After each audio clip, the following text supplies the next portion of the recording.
好可見。係點樣？我哋去兒童區，好，跟住我就會變呢個係咪古天樂啊？啊，冷太冷。冷。喂，掂到。哇！咁咪真係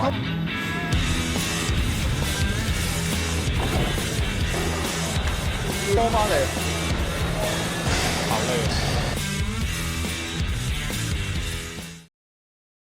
我始終覺得喺好冇希望嘅環境底下，你都唔能夠抌低希望呢兩個字。2019年，香港人經歷嘅係抗爭；2020年，香港人面對疫情、國安法，之後好多香港人開始移民，流散各地，搬屋、搬錢、搬人。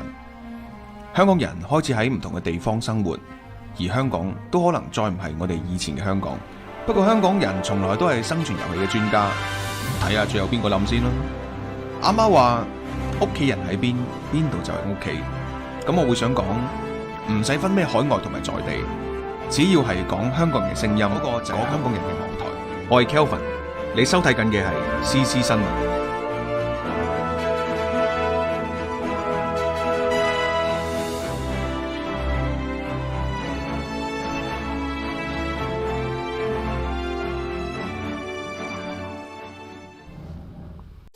走出去，放眼世界，增長見聞，唔好做井底之蛙。你想原地踏步，定係屢創新高？逢星期二兩台聯播，笑談中國經濟，有我 Kelvin 同埋堅尼地正經馮志直。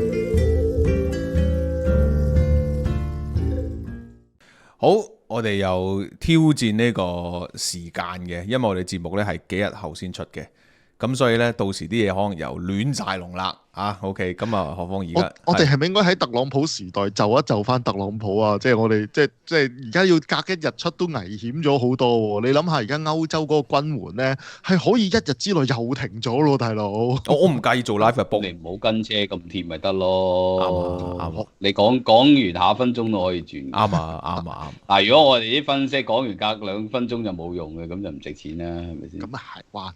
真係啦，博士講得幾好。呢叫自信，就係制度自信，評論自信啊！我哋都係3個。咁我哋對自己有啲自信先得㗎，自信唔係淨係特朗普有㗎嘛。我驚特朗普過分自信嚇，OK。咁咧係嗱，咁啊講下我哋今日嘅主題咧就係呢個帝國反擊戰啊，唔係中國反擊戰。咁啊源自於呢個關稅貿易戰。嗱喺我哋錄音嘅期間都要講嘅，我錄音咧就係星期2嘅下午咧。就即係天下大亂嚇，因為喺呢個3月4號嘅死線之前，究竟仲有冇奇蹟發生呢？咁啊，琴日咧就特朗普喺魏哲家台積電隔離咧就回應記者問題咧，就話冇機會呢個墨西哥加拿大咁樣。咁啊，杜魯多咧就好勇武喎，反擊美國喎，哇！呢個真係打倒巨人啊，係咪先？咁啊，墨西哥咧 Claudia 咧就話用盡一切方法嚇，咁啊就傳出過咧佢會唔會叫做借力打力？咁啊，以加中國咧就去避過一劫，咁啊但係特朗普咧就講到話冇機會啦咁樣，咁啊再加上咧就4月3號有呢個 reciprocal 啦，4月2號會公佈啦，咁啊中國亦都率先反制啦，唔係率先反制，係預我哋琴日嗰個預期咧就反制咗，咁啊加翻你10至15%咁樣，咁啊而內部咧亦都開緊兩會咁啊制定一啲嘅經濟政策，所以咧。就今日我哋就不如就傾下究竟而家個局勢係點樣樣。雖然再講一次啦，節目出街嘅時候咧，唔知啦，可能佢哋全部都已經係 We are the world 世界和冇晒關稅咁樣樣，咁我哋唔知嘅。但係喂，睇下而家局面，喂會唔會失控啊？阿博士，我形容為一個好似 game theory 咁樣啊，即係本來你諗住即係 suppose 應該好地地噶嘛，哇！突然間就個個都反晒台咁樣樣即係有冇失控嘅之類咧？顧慮啊！今次同上次比，即係上次特朗普做總統比就有啲分別。上次咧就比較針對性，今次佢就似個全方位咁樣去搞局。咁出邊估咧就即係估佢如果係全方位搞局，就應該唔會搞得耐。而家其實都仲有啲咁嘅憧憬嘅，搏佢唔會好耐。但係而家佢個動機。第一用意就係要你出邊嗰啲公司執笠，然後就搬去佢嗰度開。咁如果佢真係要逼到你冇生意做，即係喺出邊，你而家你譬如落關稅落幾個禮拜、2個月、3個月，佢坐得噶嘛，捱得噶嘛。之前啲訂單提早咗，咁可能咪當好癲斬埋咯，係嘛？咁而家唞下先。咁但係你再唞幾個月，如果都仲係有關稅廿個、30個一路咁 escalate 上去咧，咁就真係逼佢執噶嘛。咁但係你逼佢執都要啲時間㗎，因為唔係你一逼就執㗎。咁如果你轉頭隔幾個禮拜跟住縮翻，咁我執咗咪好戇居係嘛？咁佢可能真係要搞好幾個月。咁如果你搞好幾個月嘅話咧，就真係會有一部分啲出口商其實唔會咁快喺美國開得翻次嘅，即係開得次廠嘅。你而家係執咗嘅機會大，執咗在先嘅機會大。執咗在先嘅話咧，就有一啲嘢可能個供應會有啲斷層咯。咁或者未必好重要嘅，因為而家佢打緊嗰啲雖然話全方位咧，但係美墨加中國出去嗰啲嘢都係一啲某程度上可以替代到，不過即係當然個規模上唔一樣，唔係一模一樣可以100% cover 到啦。或者你可能要轉內銷嘅，你內部生產嘅，咁可能個價錢唔同咗啦，咁會有咁嘅分別，不至於完全冇得用，但係都會幾撈教咯，即係物流上會有一定混亂咯。咁而家當然打嗰啲就某程初都示好嘅，即係跪晒喺度，啲跪喺度發覺唔係喎，跪喺度佢都攞把刀嚟想殺你頭喎，咁當然你又會反撲啦。咁我諗慢慢呢樣嘢到大陸都會咁反應㗎啦，即係所謂全面起降去做嘢。但係你全面起降而家亦都未乜嘢，因為佢真係美國買得你太多嘢。你去咗個位，你話要反制係反制唔到嘅，即係其實嗰個順差，即係外邊嘅順差，美國嘅逆差實在都幾驚人咯。咁但係呢樣嘢，我估唔會真係有一啲好深遠嘅影響嘅，因為貿易係貿易，你買外邊嘅嘢買外邊，但係你任何一個國家你計一計條數，你買外邊嘅嘢個比例其實唔係一個好壓倒性嘅比例嘅，除咗美國之外。係咯，係係啊，咁同埋美國咧都佢而家佢有一定嘅嘢咧，都唔係真係完全係你做噶嘛。佢係外判咗個生產出去咁，所以某程度上，譬如果外判咗喺出邊，即係 Tesla、蘋果咁樣走去大陸做完之後佢買翻，咁你當唔當係一個中國出口嘅嘢？即係你又要咁計一條數，所以如果你唯一圍翻條數，可能本身有一定嘅生產都係喺美國嗰度做 origin 嘅，源自佢嗰度，佢只係走咗出去。咁佢而家咧就走咗出去生產，佢要攞翻去佢裏邊，即係佢掏空你個產業，佢將你本身有個產業嘅工作扯翻去佢嗰度。但係呢件事我唔見得會係3幾個月內會發生到啦。係咯，你執一間廠搬一間廠咧，3幾年就差唔多。即係到佢離任嗰陣時都未必見到好多嘢睇，即係個效果都未必好彰顯。所以而家佢咁樣做係咪真係成個關稅一路拉數嘅離任咧？我又覺得唔會。咁佢如果搞一輪之後，佢發覺係唔對路咧，佢可能又會轉嘅。呢個機會就會比較大啲。但都唔係講緊呢4年啦，因為過往其實特朗普任期之前已經開始加關稅噶嘛，其實喺拜登年間咧冇減過嘅，所以會唔會其實已經嗰個嘅即係所謂搬廠潮已經發生咗？但係另一個問題就係問頭先你講話，即係我哋將成個即係外判商個責任，即係由美國外判咗出去，然後翻去美國咁樣都好啊。冇咗呢件事，會唔會調翻轉啊？即係中國咪喺度其中一個反制嘅方法就係喂，你個外判商我自己做起咗啦，我而家唔使你做 Tesla 啦，我自己做架比亞迪出嚟，我可唔可以營運翻自己嘅品牌啊？呢個起碼有一個 case 係好嘅，就係比亞迪同嚿粒電咯。但係除此之外仲有太陽能板咯。但係其他嗰啲可唔可以做？如果美國要有效咁樣去將啲生產搬過去咧，佢除咗打瓜你之外，用呢啲方法咧，佢同時間佢要俾一個機制俾你入去。譬如你去美國設廠係會容易咗，個稅可能要低咗，跟住 welcome 出邊啲人去入美國。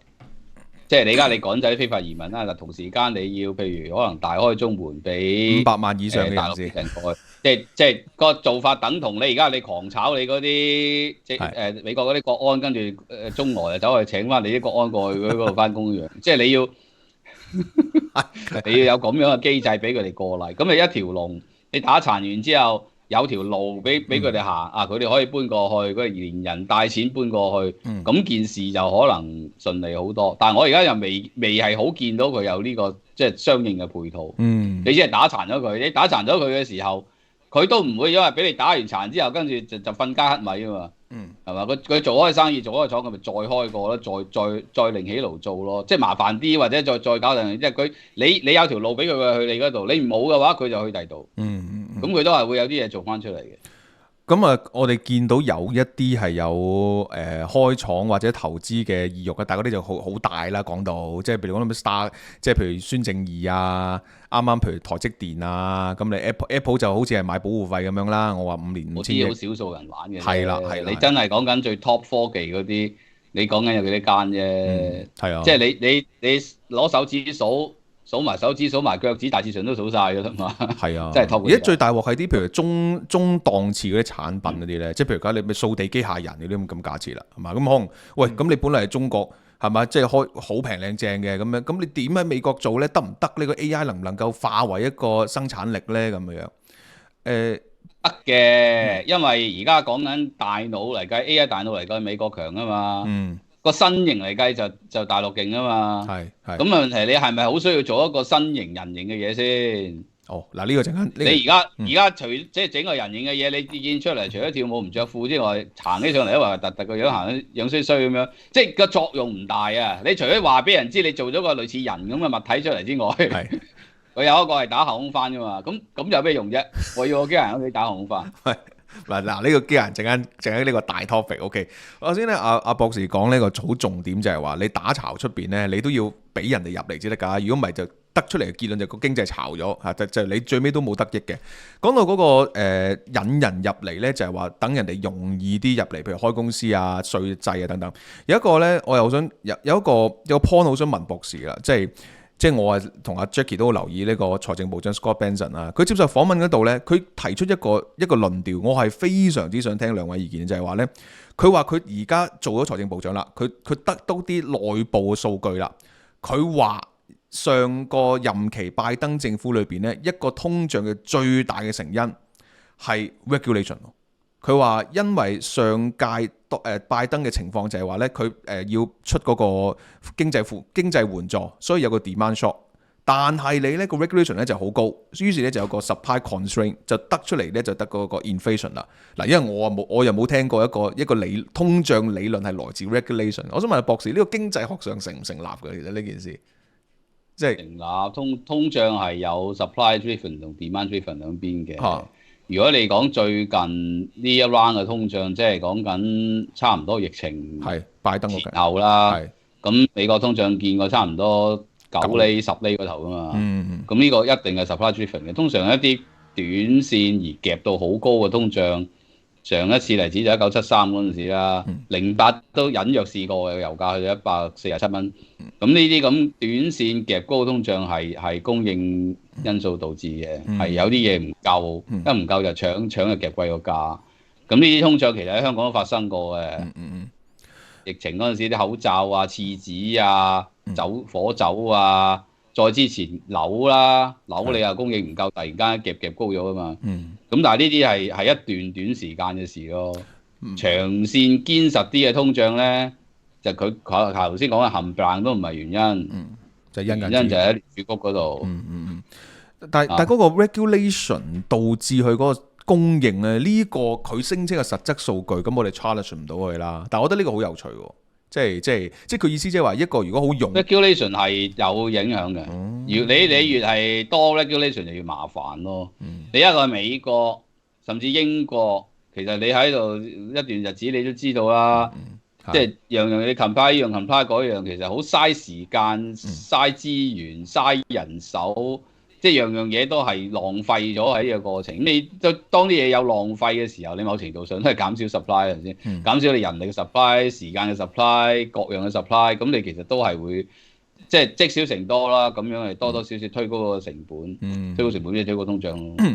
咁啊係嘅，即係如果用翻，我突然間諗翻，即係邊我哋最熟悉比較少 regulation 嘅，相對上咁係香港啦。之前香港都係講到譬如低稅制，咁你所有入口產品基本上好多都唔使報稅噶嘛，咁啊真係好啊！你呢樣嘢唔夠，咪即刻引入呢樣嘢咯，咁樣咁。你香港嘅通脹就喺個樓市嗰度帶出嚟噶嘛，之前係佢淨係樓貴啊，係啦，佢嗰樣嘢又帶翻高啲嘢，所以其實係咁即係各個原因都可以咯。OK。但係我想問個問題咧，就係我哋點樣去計到 regulation 入邊帶嚟嗰個通脹嗰個位咧？因為呢個問題就係話，好啦，我當我想減低翻個 regulation 帶嚟嘅通脹啦，咁我都要有個 KPI 俾自己，我減咗幾多㗎？咁所以我都要計到出嚟。好難計 regulation 唔係話你就數下有幾條法例，數下每間公司嗰個章程究竟有幾多行，有幾多隻字，唔係咁數㗎嘛。即係好多時你係譬如做一個普查或者調查，問下啲企業，你譬如打個評分，通常都係咁樣攞翻嚟㗎啦。你做 social research 你都知，咁即係有一啲咁嘅國際機構都會做下呢啲咁嘅調查，不過呢啲數據又唔多嘅咁同埋咁問亦都多餘啦。你間公司譬如你一路喺香港，咁我淨喺香港一路喺香港，我點樣去評估香港嗰個規矩？喺國際層面嚟講算唔算多？除非我好有國際視野，周圍都開公司，咁我就知啦。如果唔係嘅話，你都未必有個答案。就算你一個集團真係周圍都有分店，舉例 Starbucks 咁講，你問香港嗰個，咁香港嗰個都淨係喺香港做嘅啫嘛，佢都冇走到冇第二個做過，即係佢好難答你咯。除非你走去總部問下頭。所以呢啲咁嘅即係評分其實就聊勝於無，你又唔可以話佢冇用，但係真係冇乜用。咁你知道嗰個 independent variable 嗰個 regulation 有個分數之後，咁你咪睇下嗰個通脹啊，睇下個經濟有冇對應嘅影響。當然你 control for other factors，咁咪起個 model 呢啲好眼手板眼見嘅，好易做嘅。咁即係咁啊 Scott Benson 咁講咪佢好似有內部消息咁樣，咁我哋即管就觀察啦。咁你係咁調嘅正亞通常講嘢都係有動機嘅啦。都係。第一就算唔講大話都唔會講真話，呢個係正亞本質。唔係，今次你哋睇澤連斯基同埋 Donald Trump 幾 real 啊，幾誠實啊，講晒想講嘅嘢。唔係，你有冇睇報紙啊？話佢兩個可能都係做戲嘅。當然呢個係，尤其是歐洲嘅報紙就成日都話佢幾個係咪做俾歐洲睇？而家歐洲真係抌咗嚿錢出嚟啦，咁但係即係美國亦都真係退咗場啦咁樣。喂，咁佢話兩個都係做電視出身㗎嘛。係，所以咪就可能但係 JD Vance 唔係啊嘛，即係結果俾佢炸禍咗。喂，追其所以啲戲又有啲渣咯，啲人話係佢哋差啲。OK， 你想問咩先啊？喂，我想繼續問你講先。係啦，我正想就係話啦，講去到貿易嘅時候咧，我哋淨係問個問題啦。咁但係如果我哋真係你唔好計嗰邊通脹都好啦，咁你呢一邊的確真係加緊，即係俾人加緊20%嘅關稅。下一步會唔會有個好嘅做法咧？就係話喂，我可以將即係一啲新嘅揾到新嘅生產市場，又或者我揾到新嘅需求市場。即係美國唔係真係下下咁需要買即係中國嘅嘢，即係話歐洲不嬲揾唔到。你而家全球因為通脹蠶食緊嗰個財富，蠶食緊個購買力。你要保持嗰個購買力，一定要印銀紙。即係印銀紙有一個金融市場俾你去玩魔術咁樣，將啲錢越變越大嚿。你要有咁樣嘅機制先至可以 keep 住嗰個購買力。而家你環顧四周，得美國做到。嗱，講印銀紙咧，我又想問博士，因為喺我同 Jackie 啦，我諗即係我哋開始即係好跟進呢啲金融消息或者跟進呢個美國情況咧，經已係赤字噶啦嘛。即係黑仔頓嘅年期，我哋都未做網台啦。我相信就係咪90年代大佬，即係中學嘅先咁樣，未出世。即係我哋嘅認知裏面未出世冇玩嚟㗎，未出世誇啲 OK。我哋嘅認拍你嗰啲靚妹都出咗世啦。係啦，你拍你嗰啲靚妹你好啦 Jackie 係咪先？呢個即係我哋已經係開始留意國際金融咧，已經係一個永世無敵赤字年代啊嘛！即係唔好話轉虧為盈啊，即係你赤字減少啊都難。睇下邊個啊？佢係啫。唔係，就黑仔頓係，即係黑仔頓係仲係有盈餘嘅。美國嘛，美國係啊，美國係美國啦，講緊美國啦。咁之後已經係咁赤字，係咁財赤個債務上限提高。喂，如果去到呢個任期裏邊，嗱，當假設有一個可能就係冇可能轉虧為盈嘅，譬如話個財赤收窄咗，喂，呢個對於個美金個影響有幾大咧？因為譬如之前美匯跌到70幾，就係第一次搣柴啊嘛，即係話哦你嘅嗱，你要明白咧，佢作為一個國際金融嘅話事人，一個大佬，咁佢要製造一個市場，製造一個市場，你要市場有嘢俾你買，有嘢俾你坐，即係所謂有個 market 喺度 ，market 有嘢先得㗎，冇嘢唔係 market 啦，market 有 cash 啦，有 bonds 啊，咁你呢啲嘢點樣整出嚟啫？自己憑空捏造出嚟啊！聯儲局你幫我印出嚟咁樣，咁印出嚟點啊？印出嚟都係印完都係聯儲局個倉嗰度擺喺度嘅，佢要出嚟咁嗰啲嘢，佢要出嚟嗰個機制係點樣出嚟咧？佢同你買嘢咯，佢同你買貨咪佢俾錢你咯，佢使大咗嗰個財政，佢發債咯。你明唔明啊？呢兩個機制，一個係 current account 嘅 deficit，佢買你嘅嘢，佢派錢你，或者你攞到嘅錢之後，再揸翻佢啲債啦，都係即係 money market 或者 bond market 嘅嘢。同時間就 fiscal 都有 deficit， 就係個財政佢使大咗，然後佢發債你去揸咯。即係佢要透過 current account 同 fiscal account 呢兩個 twin deficits。去製造嗰個機制，去派啲錢派個債出個市場度㗎嘛。佢兩樣都想收集喎。所以佢越隻字嘅時候，個市場咪會越大咯。越嚟越多美金，越嚟越多美債。咁佢透過呢種機制去製造一個越嚟越大嘅市場啊嘛。除非你 argue 就話去到某個位，大家唔要呢啲嘢，唔信呢啲嘢啊。成個美元美債市場都係揾笨嘅、假嘅、呃人嘅騙局嘅。咁你除非你咁講啦。咁當然呢幾廿年都好多人咁講嘅，咪第二你要講佢大個，係而家佢兩樣都話想收窄喎，貿赤佢又想收窄，財赤又想收窄喎，我就話，佢又係嗰句啦，政客講大話都唔會講真話啦。係嘅，喂，但係今屆政府真係 different， 所以你都佢炒人炒到咁癲喎，佢真係堅係想收緊啲赤字。同埋貿赤又哇真係堅打關稅咁樣喎。佢長線就一定係要 expand 嘅，佢一定要 keep 住個 deficit，佢先喺度派到美金、派到美債出嚟㗎嘛。但係佢短時間內某時間單位內，佢個速度又唔可以太快。太快嘅時你又發毛，你又驚㗎嘛。你驚嘅時候佢又驚㗎嘛。咁又快唔到好多嘅，講真啊。同埋雙赤咧，唔係一個即係歷史上邊經常發生嘅。我覺得 Ronald Reagan 打落咧，我覺得有一個日本嘅經濟學家做過嘅。佢話：如果你同一時間貿赤同埋財赤出現咧，係 within 呢20-30年嘅啫。其實會唔會以後可以有個地方就係咁你製造到一個咁大金融市場都係呢2-3年嘅事啫。咁喺你2-3年前講緊根本位都未倒台嘅時候，邊有呢啲嘢啫？冇嘢㗎嗰陣時。嗰陣時好老實㗎，大家就係生產製造，即係經濟就真係揾1蚊就使1蚊，係咁樣㗎嘛。咁你到開始根本位倒台啦，唔掛黃金嘅時候，你發現可以製造一個虛幻嘅市場，呢個叫做金融市場。然後有呢個金融市場可以大家喺呢度就可以予取予攜，印銀紙就攞嚟買嘢。咁你就作為美國人，梗係冇所謂啦，係咪先？我印俾你，你同我做嘢，你又揾翻我印出嚟嘅。但我哋可唔可以出現一個世界係let's say 我哋繼續有貿易，亦都可以債券周圍買，但係同一時間就係美國嘅即係財政變翻健康，會唔會呢個件事會好啲咧？因為而家事實上美國政府其中一個炒人炒得咁金就係想做呢樣嘢啊嘛，希望就係嗱，我出邊你債我照樣可以俾你賣啊，貿易咧炒人炒得金，佢可能真係信奉咗個 regulation， 令到個通脹高嗰樣嘢。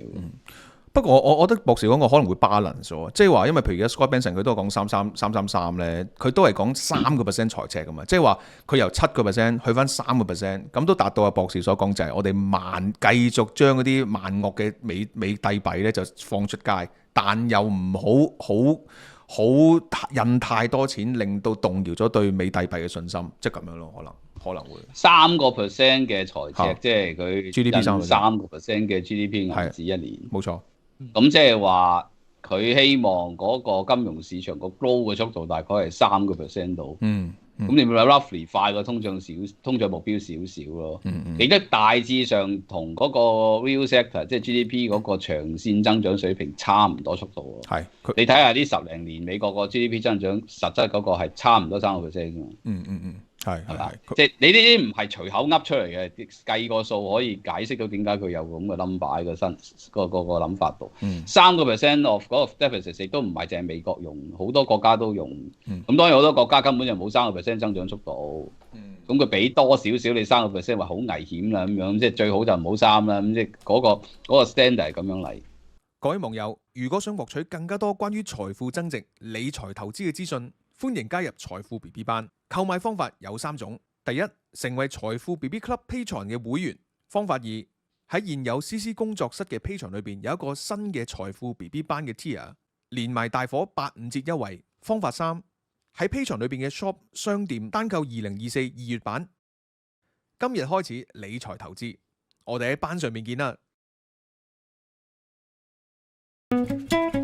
我哋嘅網台工作室經已開啟咗 IG account， 想收看最新嘅突發內容、新聞評論同埋節目資訊，即刻 follow。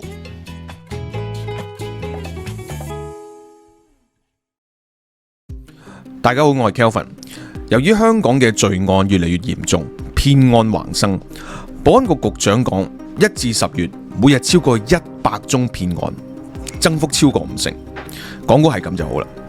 CC 工作室懇請大家盡量提高警覺，保障自己嘅私隱財產，唔好俾啲匪徒有機可乘，唔好再加重政府嘅負擔。Patreon 馬上轉私隱設定，電郵、社交媒體更換密碼。如果你認為你任何一個賬戶有風險，直情成個鏟咗佢，包括 WhatsApp、Signal、IG、TG 等等。盡快將所有資金調離危險嘅地方。你對我哋嘅支持重要，但你哋嘅安全更加重要。盡我哋嘅公民責任，打擊全香港最大嘅犯罪集團，人人有責。啲唔係隨口噏出嚟嘅，計個數可以解釋到點解佢有咁嘅 number 喺個身個諗法度。3% of 嗰個 deficit 亦都唔係淨係美國用，好多國家都用。咁當然好多國家根本就冇3% 增長速度。咁佢俾多少少你3%話好危險啦咁樣，即係最好就唔好3啦。咁即係嗰個 standard 係咁樣嚟。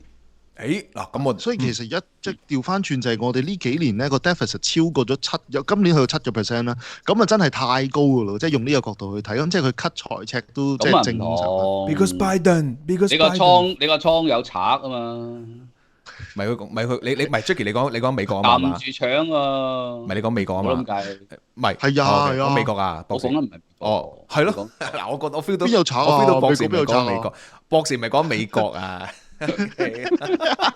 我唔係㗎，我講美國㗎，美國都可能有，佢一查緊數啊嘛。唔係我估博士係有啲唔知100歲、200歲、300歲嘅人都攞緊社會福利啊嘛。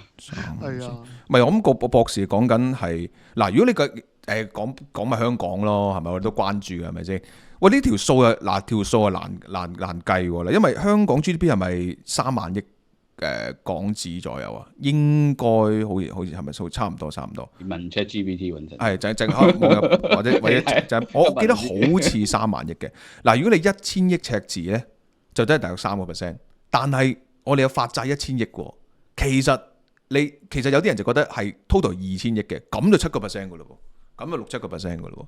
仲要原來睇你係咪常規債咯？如果你常規債年年都咁咪得，梗唔得啦。如果你話 one off， 你做某一樣嘢，你做一樣嘢要發一嚿債，咁又冇人話你嘅，你發大啲都 OK 嘅。係啊，3萬億啊！佢而家都冇好清楚 present 佢嗰個財政哲學係乜？有就係嗱，我哋會縮窄嗰個營運嘅赤字啊，3年後咧就會我淨係聽到俾人撳住搶嘅。冇，你聽錯咗。3個嗱營運赤字咧，就將會2-3年咧就會冇噶啦，冇赤字。長期開支嗰啲咧，我哋講啫，佢2-3年前都咁講噶啦。唔係咁你佢呢個佢哲學啊嘛，你問佢哲學啊嘛，咁咪復述翻俾你聽咯。咁啊長期嘅發展咧，就有發啲長期債，就唔會影響短期嘅營運嘅赤字。唔得，咁呢啲政客講嗰啲大話，真係大到好難信佢唔係大話。好嗱，去翻我哋唔好講住啦，講翻貿易戰啫。本來咁，但係 Jackie 你係問緊美國3%噶嘛？你講緊。係啊，OK。咁嗱，我就諗，如果用呢個角度睇，咪調翻轉美國會健康啲。咁即係我哋而家起碼出到嚟嘅最後嘅 picture 咧，就應該係美國繼續赤，不過就唔係赤得咁交啊，即係 cut 下啲人咁樣，即係退一退翻，唔好好似赤字同歐洲好似都差唔多，但係佢個經濟增長高啲。係。咁所以佢睇起上嚟咪健康啲。係咁事實上你喺個美金都睇到㗎，個美匯咪強啲咯，個 Euro 咪弱啲咯。咁但係如果我哋個財赤解決翻多好少少唔係嘅時候咧，咁個美元咪再強咯。因為咧你用我哋咧，博士就以為你講香港，你講美帝定係你講美帝？美帝，我當你講英國咯。係啊，你所以嗱，你 object 好重要啊，濕就係你講嘅繼續嚇，係即係如果即係美國嗰個財政做翻好啲，美元會唔會強翻啲咧？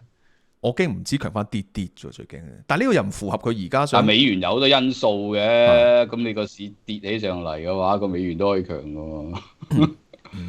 係，我唔係啊，我就擔心緊，好似 Jackie 所講，即係我哋好耐20年未面對嗰個情況，就係美元可能比想象中越嚟越少啊嘛，係嘛？即係如果你佢個財赤少啲，佢印少啲債，突然間點解會唔夠美金嘅咁樣？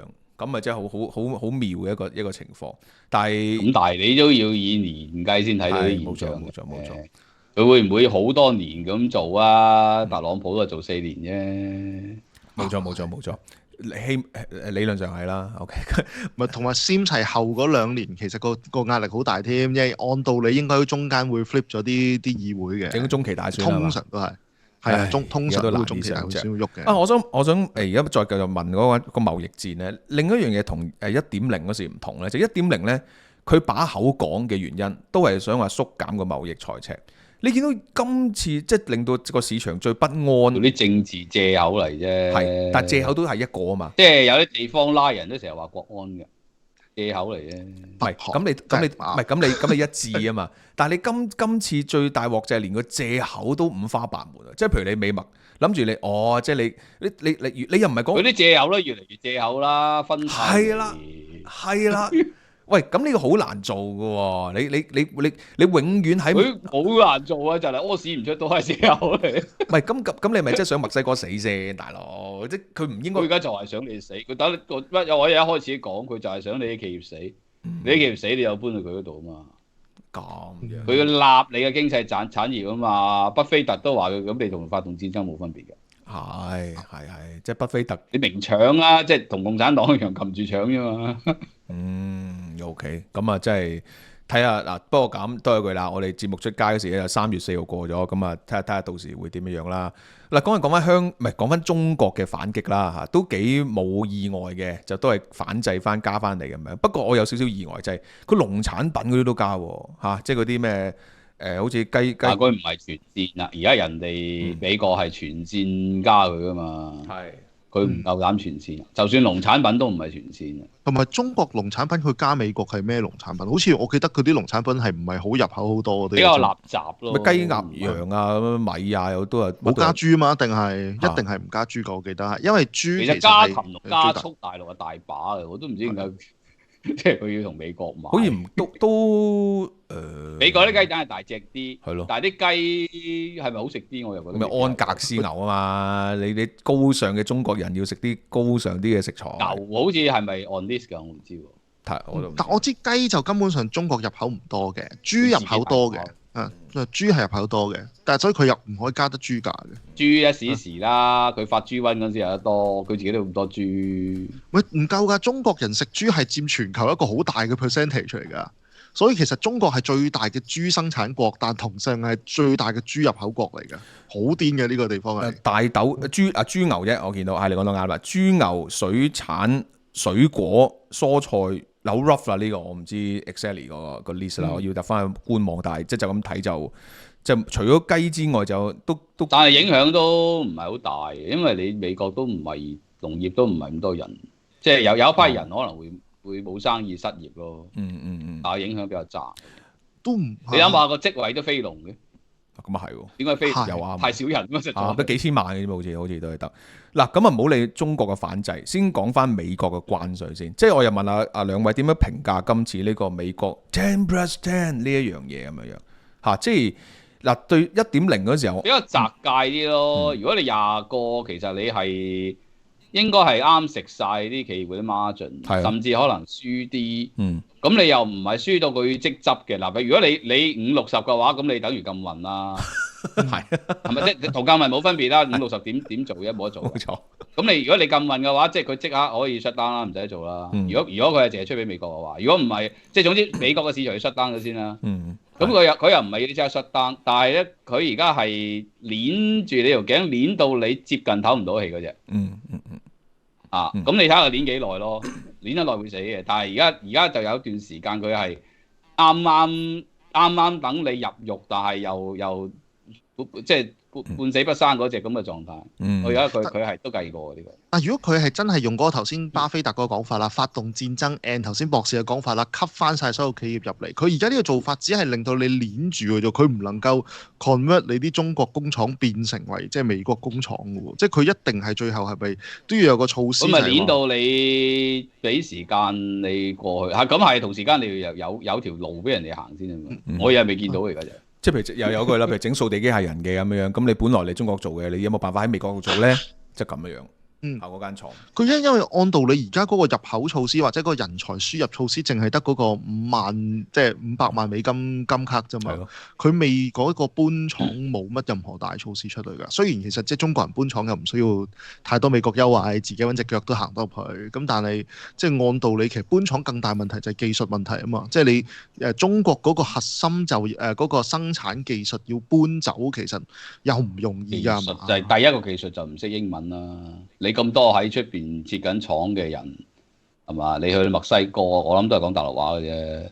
如果越南更加不在話下啦。你一般係美國請美國人，首先你揾笪地可能傾唔掂啦。喂，呢個都有個問題嘅。譬如我假設有個係做掃地機械人嘅咁樣，咁我喺中國開廠嘅，我有5萬，我有冇咁多啦。譬如我有5000工人嘅 ，OK。我諗佢唔係要你啲掃地機械人喎，佢要你啲 pass 啫喎。而家大陸出好多 pass 去美國噶喎，汽車零件啊、電子器材嗰啲零件啊，裏邊嗰啲一件件嗰啲。O K 嗱，咁我當係我係要你成嚿機械人隊入。O K 嗱，我當係一你整好咗一架電動車，佢唔要喎。O K 嗱，我唔要呢啲，唔係我係 pass 廠嘅，我係間中國嘅 pass 廠咁樣。咁我咪搬去你美國度啦。咁我有5000嘅工人，你咪俾晒我入去先咁樣。嗱，我要5000工人。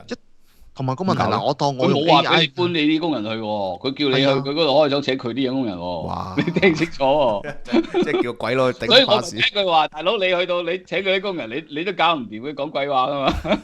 係啊，但所以個問題就係佢吸咗啲咩嘢翻去？舉個例啦，如果嗱佢嗰啲唔係成嚿機械人啦，佢淨係要個 parts 啫嘛。即係嗰張訂單本身就係美國訂單，個技術又即係基本上大家已經係 commoditize 咗技術。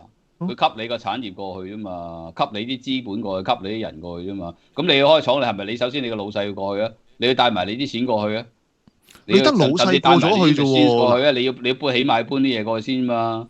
咁我諗佢打個門口俾你嘅，但係你去到嘅話，你係咪可以帶埋你間廠嗰幾千工人過去咧？咁我諗唔俾啦。所以諗呢條，所以我哋第一樣嘢就係個老細就係用500萬美金金卡，咁個老細就用呢招過咗去啦。5000個工人咧就用 AI 頂咗佢，再加少少美國啊、墨西哥嘅工人咧就食咗嗰5000個工人啦。咁但係個問題就係咁件事好無謂嘅，因為呢個廠咧其實點解咁成功嘅主要原因係佢平啦，啲人996啦，跟住軍訓式控制啦，同出產即係同呢個美國就業商有好多唔同嘅關係啦，即係可能同個客戶即係湊得好啦等等。但係個客戶知道你嚟咗美國嘅時候，個客戶都諗緊㗎嘛，你喺我門口嗰度開翻間廠，咁其實我點解唔揾其他美國廠咧？係咪？我諗佢冇諗咁多嘢咯。唔係啊，嗱呢個又去翻我哋頭先延續個博士提出嚟個話題啦，就係機械人啦。嗱，因為中國嘅勞工成本咧，其實我哋之前都有提過，其實已經唔係以前咁有優勢噶啦嘛，即係其實已經唔係好平噶啦嘛。喂，所以咁啊，大陸其實好多廠都唔係請咁多人，都慢慢用機械人。係啦，呢個係真。嗱，所以聰明啦。中國嘅勞工成本唔係計落人工度噶嘛，你計落啲唔使計落去嘅嘢度嘛，你唔使買勞保喎，死咗人賠少啲喎，受傷冇所謂喎。但係近你喂呢啲爭好遠喎。喂，但近排追翻你數都大 Q 鑊啦，係咪？突然之間話你嘅產品違反呢個咁嘅咩環境規定嘅，追你數咁樣，喂呢個成本都要計埋落去噶嘛，係咪？咁而家國家有難啊嘛。係咯。係咯，嗱，所以成本當唔係低先啦，但係佢出機械人呢啲都聰明喎。嗱，我呢個整螺絲批，整螺絲帽機械人 ，OK， 嗱，你成間廠搬翻去美國冇所謂嘅，連同我一套機械人買翻走，咁我出口機械人，嗱，所以因為有策略，覺得中國都即係有個反即係由制。出口中國人變出口中國中國機械機械人咯人啊嘛，係啊，係啊，係嘛？即係呢個一定要用我你哋喺嗰啲咁嘅機械人整成咁嘅人形嗰啲攞出去俾人睇嘅啫，跳舞唔着褲嘅啫，打後空翻嘅啫。係但係你真係喺個廠裏邊嗰啲機械人嗰一早有啦，幾廿年前有啦，嗰啲唔係咁款嘅。冇嗰啲係好 specific 專做某啲嘢，即係等於你任何間做汽車嘅廠，你逐個工序你睇到佢用唔同嘅機器點樣去 automate 嗰樣嘢，佢係其實要你搬呢啲嘢過去啫嘛。呢唔係咁，但係嚟緊啲技術唔係好新嘅。係，但係呢啲咁嘅機器其實就即係你問我立咗一大堆爛銅爛鐵翻美國嘅啫喎，加埋個老闆咯，即係500萬個老闆，即係500萬金卡老闆，再加一堆爛銅爛鐵。喂，咁你冇理，你都係攞咗啲嘢過去，你成個產業搬咗去，跟住以後每一期每個月嘅生產嗰個 flow 嗰個咗 income 都係 count 咗喺美國嗰度。唔係我係 OK 啊，博士，但我想講即係中國呢邊嘅考量咧，即係佢兩會其中一個焦點都係好大力讚兩樣嘢啦，讚呢個 DeepSeek 同埋呢個機械人啦。咁 DeepSeek 可以理解啦，係咪先？咁佢咁樣讚嗱，除非中國領導人誤判咗機械人嘅一個發展，即係睇咗啲片，見個機械人喺度炒餸係嘛，同埋咩冇着褲跳舞，以為真係哇好掂啦今次。我哋可以憑住呢個機械人咧，就殺出即係成為我哋中國出口外貿嘅新血路。殺出啊！我真係除咗機械人攞嚟打仗啫，我就未諗到有咩好實質嘅作用。唔係啊！而家發展到好似頭先都講啦，各行各業乜嘢都用到機械人啊嘛。係啊，斟茶遞水、掃地、揼骨、保安又有啦，掃地啦、環警衛察啦、炒係啊，即係炒餸。我知你攞嚟生產俾全世界，係啦。咁你啊諗住賺外匯，係啦，但係最主要嘅外匯來源就係美國。咁如果個美國佢搶咗你啲機械人，搶埋你個老細，搶埋啲資本過去，佢唔使同你買嘅喎。咁你有咁多機械人把舵？平啊嘛，中國機械人。你係平啊，你生產出嚟嘅都平啊。咁到時佢唔買你，咁你平有咩用？邊個要啊？你自己買翻咯。唔係咁呢個當然係大鬥法啦。你一定要中國一定要又要設計一啲美帝一定要買機械人咯。即係引哇太好，即係好似你 TikTok 咁樣，哇好到咁，唔用都唔得。咩一定要買？因為你而家大陸嗰個技術層面係應用為主，仲係而家所嗰啲咁嘅 DeepSeek 咧，都係蒸餾人哋啲嘢。其實你都係應用，不過高階啲嘅應用，不至於以前咁低。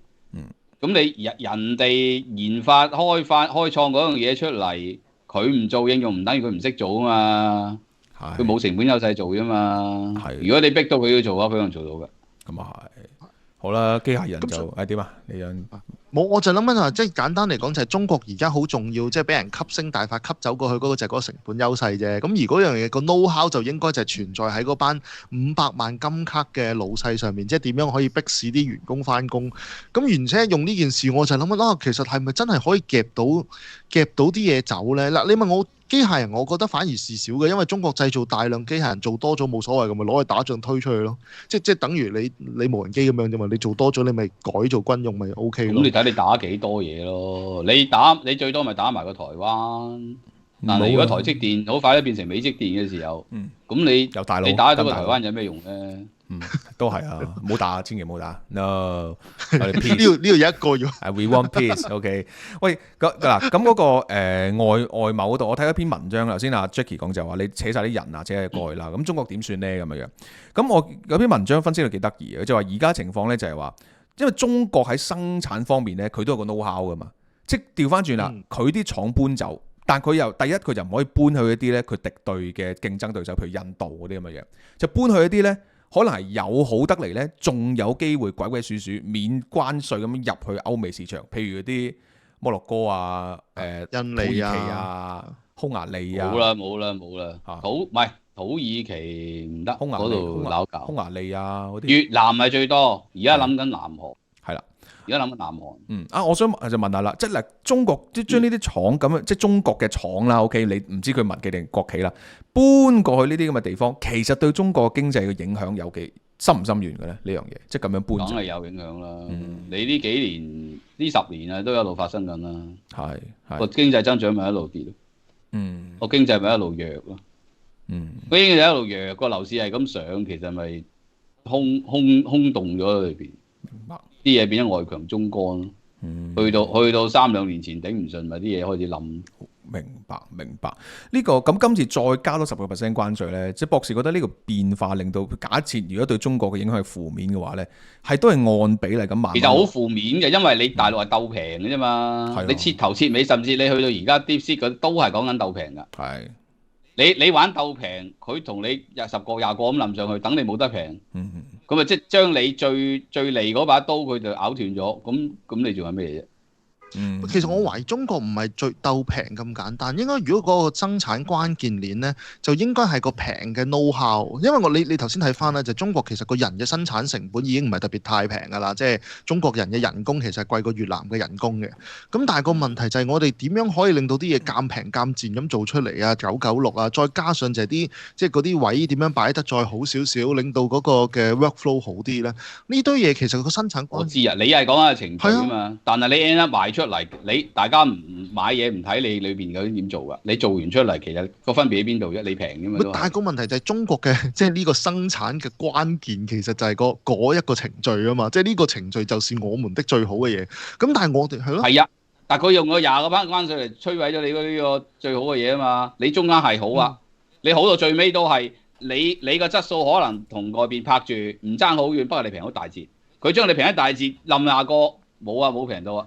甚至貴過人哋，咁有用？佢用關稅可以擋到啫喎，但係因為我哋而家唔擔心佢出關稅，你諗下對於中國嚟講，又或者對於北京嚟講咧，最恐怖就係呢個 know-how 呢個程序咧漏咗去俾第三國啊！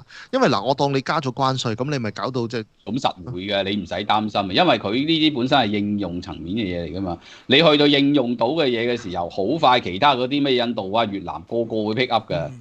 因為你去到呢個位講緊唔係第一陣最研發嗰啲專利嚟嘅嘛，再落少少嗰啲，其實個個都好多嘢都 open source， 你抄我抄你，等於幾廿年前嗰啲電飯煲啊、電風扇啊、冷氣機啊咁樣。你初就話你某一兩個西德啊、日本做整啊，大陸咪抄咯，成個東南亞都做緊咯，一定會嘅呢個。所以其實嘅呢一種嘅方法嘅流走啦，即係無論係即係美國用呢一個嘅即係關稅戰嘅方式，又或者嗰個500萬就業金卡啦，其實就係呢個生產嗰個關鍵嗰個 know-how 嗰個程序就好容易一係流出去。唔係個關鍵，唔係個 know-how，個 know-how 一定會流走，一定會俾人抄嘅。知識就係咁樣 widespread 出去㗎嘛。個關鍵就係你會唔會繼續創造一啲最新嘅技術？做呢啲㗎嘛。咁而家大陸就一路係呢10幾20年好精，就係美國一做佢就抄過去，美國一做咗出嚟佢就抄過去。咁你而家你去到一個位，美國做咗出唔俾你抄，而家封死唔俾你。咁你仲有冇得抄？呢一 part 冇得抄啫，但係個問題我哋不嬲都有好強勁嘅技術，就係人哋有份功課寫咗出嚟，我哋抄功課可以抄得快啲啊嘛！即係人哋份功課已經寫咗啦，有80分，我可以寫一份短啲。咁你又冇 source，而家已經即係最新嗰啲冇 source 抄噶啦嘛。咁你而家你拿住你啲技術，你咪玩多3-5年就 OK 咯。但係3-5年之後，你而家呢一代技術舊咗冇人要嘅時候，你再攞唔到新嘅功課抄噶咯喎。咁你抄咩啊？你抄慣咗，你淨係識得抄。咁你到時仲有咩可以做啊？冇嘢抄嘅時候。啱嗱，呢個我當然明啦，但係另外諗緊就係當可以抄功課呢個人。仲有啊！你而家識做功課嗰啲人，分鐘做翻去美國。係啦，我就係正想講，做功課嘅去咗美國，抄功課嗰個去咗越南。咁其實好大鑊㗎，即係嗰個 know-how 嗰個位唔係嗰個即係程序問題，而係我哋有一班人專做 reverse engineering 啊，專係抄功課嗰陣。所以個老師個校長而家係咪鎖住間學校喺個門口？唔準啲學生就。唔好意思，嚇死。唔係咁，我覺得呢個，所以唔係咁，中國人係呢啲叫咩？窮則變，變則通嘛。呢個市場係會應變嘅。嗱，講起呢樣嘢咧，即係我又問下兩位啦。即係對於我哋之前都傾過個民企，我哋之前都開咗個啦，係咪先？即係 KFC 第一屆嘅民營呢個研討會啦。因為今次咧兩會咧。其中一個焦點啊，絕對係焦點啊！因為兩會開之前咧，其實都出咗篇文嘅，就係話偉大嘅主席咧就講嗰篇文章嘅標題就叫我是一貫支持民營企業的。咁有啲人以為係咪惡搞笑話咧？唔係好認真嘅呢件事。咁當中嘅提及到咧就係有叫兩個堅持嘅，唔係兩個唔記得咗乜嘢，兩個毫不動搖。咁我理解都應該啲支持民營嗰啲嘢啦，咁樣。亦都話會推動成立一個民營經濟促進法啦，咁樣。嗱，我想問下博士就係，即係或者問下兩位啦，其實佢哋應該知道你要即係你要個經濟去即係叫再好啲，都係要市場化噶嘛。會唔會個經濟壓力去到某一個位呢？好啦，我都行翻改革開放嚇，國退民嚇。我理解嗰個峰會其實就係叫你民營做好你啲科技，然後俾國家使用。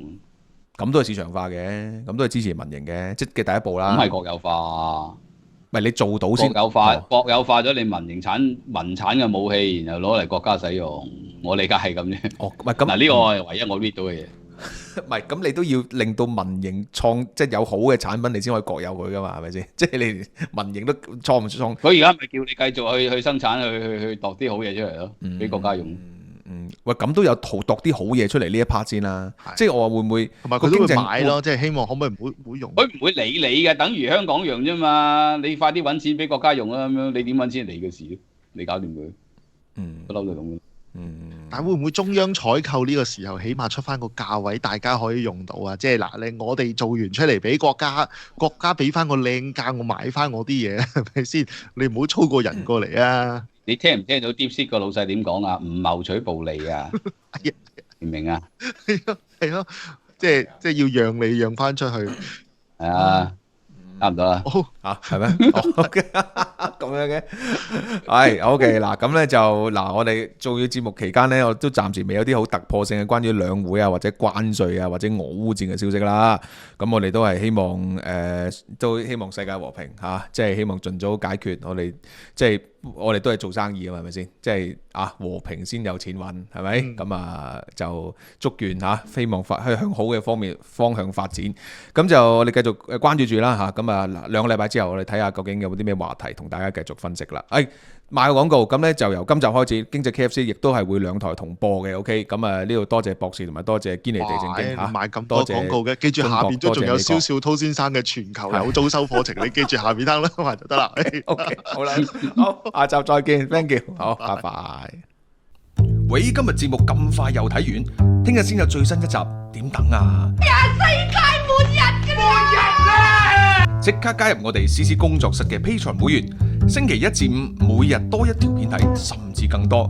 最低消費每月美金5蚊，3個級別，細火5蚊，中火10蚊，大火20蚊。究竟有咩分別？登入我哋嘅 Patreon 網站就會解釋俾你聽噶啦。即刻加入，收看我哋嘅 Patreon 特別內容。節目見啦，拜拜。各位網友，如果想獲取更加多關於財富增值、理財投資嘅資訊，歡迎加入財富 BB 班。購買方法有3種：第一，成為財富 BB Club Patreon 嘅會員；方法2，喺現有 CC 工作室嘅 Patreon 裏邊有一個新嘅財富 BB 班嘅 Tier， 連埋大火85折優惠。方法3，喺 Patreon 裏邊嘅 Shop 商店單購2024 2月版。今日開始理財投資，我哋喺班上面見啦。